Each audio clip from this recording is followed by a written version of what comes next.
The Imperial Hive world of Necromunda is one rife with violence.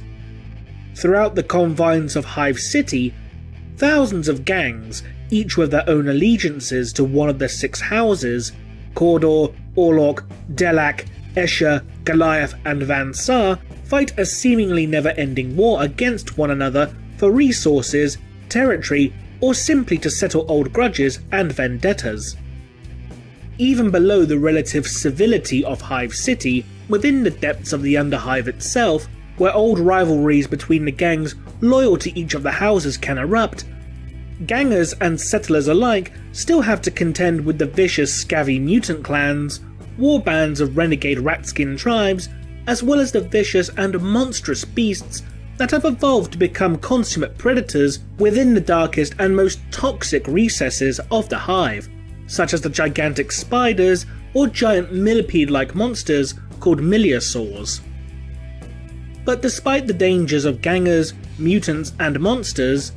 to those who dwell beneath the confines of the Wall, a solid boundary of adamantium and plasteel that separates the Spire, where the nobility of Necromunda's Hive Primus dwell, from the rest of the Hive, an even greater and deadlier threat looms over all. One that when mentioned will cause grown men to quake in fear, and whose names can scare children into terrified obedience. These threats are known simply as Spirers or Spire Hunters. What separates the Spire Hunters from the other monsters of the Hive is that these particular monsters are the offspring of Necromunda nobility, hailing from the noble houses of Griem, Ulanti, Tai, Ranlo, Catalus and Koiron. These youths descend from the Spire into Hive City and the Underhive in order to fulfill a vow, such as survive unaided for a certain period of time, or to kill a certain number of victims. In fulfilling these tasks, the youths prove strong enough, ruthless enough, and resourceful enough to take their place within noble society, and be better suited for their roles within Hive City politics. To aid these young nobles in their mission, each of them is gifted a specialized suit of armor known as a hunting rig. These hunting rigs are weaponry, armor, and life support system all rolled into one, and each suit enhances the strength, toughness, and mobility of the wearer thanks to their built-in power boosting systems. As well as this, the suits are incredibly advanced, able to repair itself given time, and can also sustain the user with a nutrient paste, in a similar manner to how suits of Space Marine power armor prevent the wearer from needing to eat or drink upon the battlefield. In addition, as the wearer becomes more accustomed to the suit and more experienced in its use, the hunting rig will adapt and evolve to suit the wearer by increasing power to certain systems or unlocking previously unavailable abilities for the user to wield. Few if any other pieces of Imperial war gear have this ability.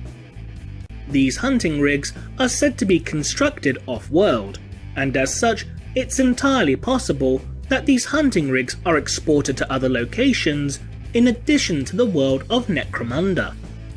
Considering how advanced the hunting rigs are, and compared to pretty much any other piece of Imperial technology,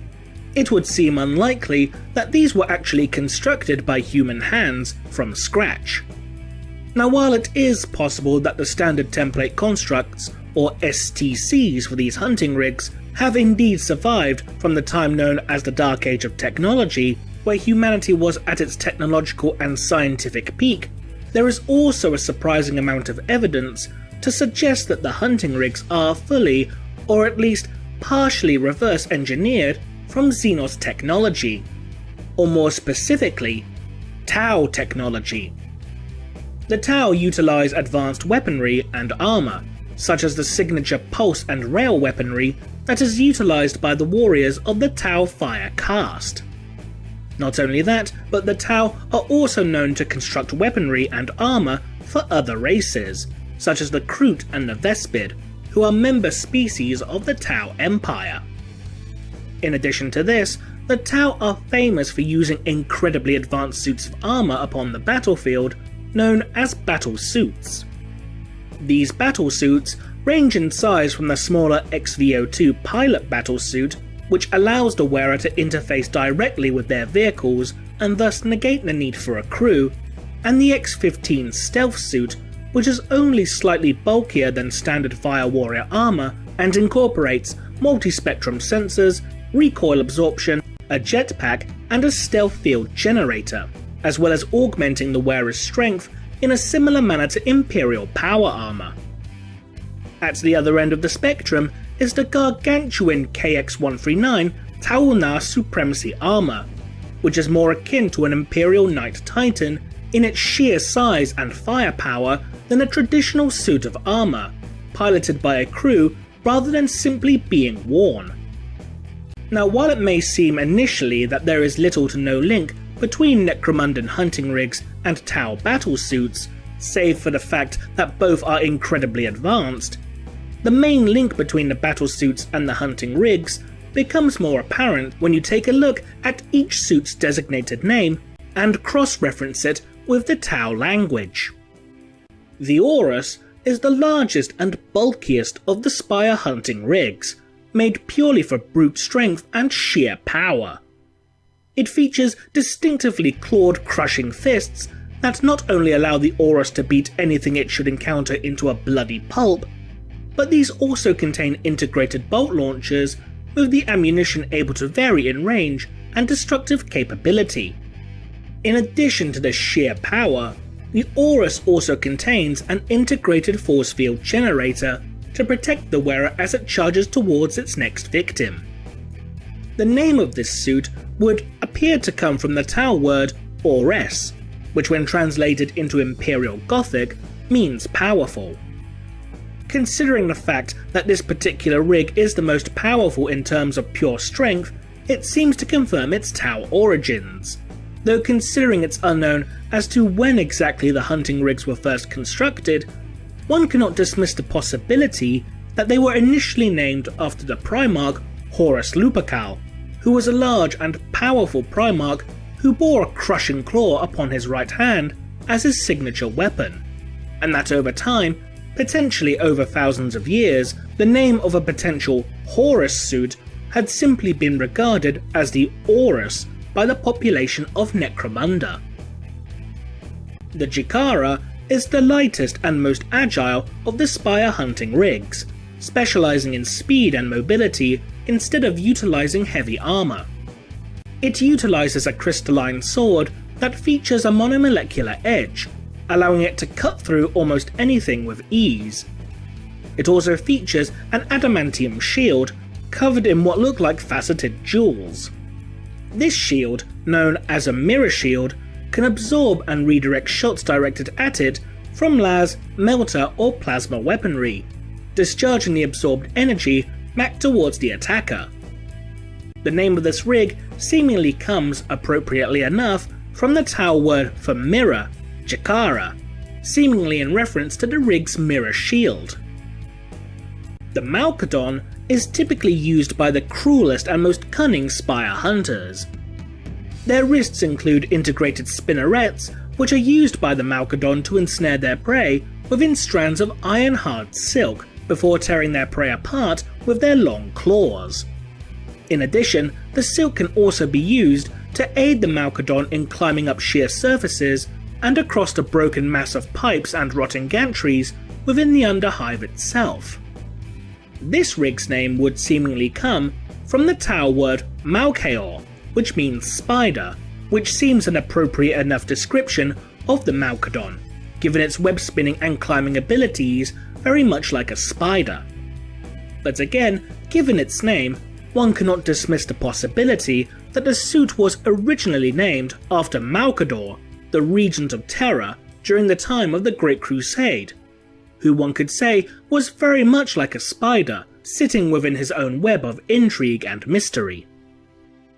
The final major hunting rig is the Yeld. The Yeld is built for stealth and long-range combat, featuring chameleonic armour that allows the Yeld to blend in with its surroundings. It also features large wings which allow the user to fly. These wings are razor sharp and capable weapons in their own right, able to envelop their wearer to help hide them within the Underhive against enemies and prey alike. The Yeld also features laser gauntlets that allow them to unleash a devastating barrage of lasfire from a distance, making it the suit of a sniper. This suit's name seems likely to come from the Tau word Yeldi, which when translated literally means winged one, which seems appropriate enough given the Yeld rig's distinctive large wings. It's also a term used to denote a skilled pilot amongst the Tau of the air caste.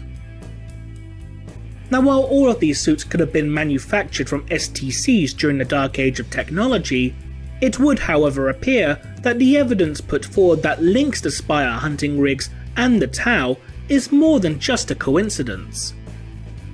But that would leave one question unanswered.